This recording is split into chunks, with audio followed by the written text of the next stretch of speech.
Hello! In this video I will show you how to install Firefox browser on ULEFONE Power Armor 18. So you have to start with opening your Google Play Store. Now click on search bar and type in Firefox and click search. And now click install. Now you can click open.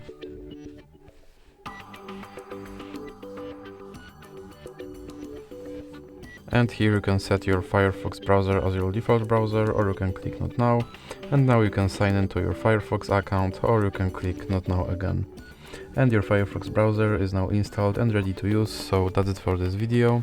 If you liked it, please remember to leave a like and subscribe.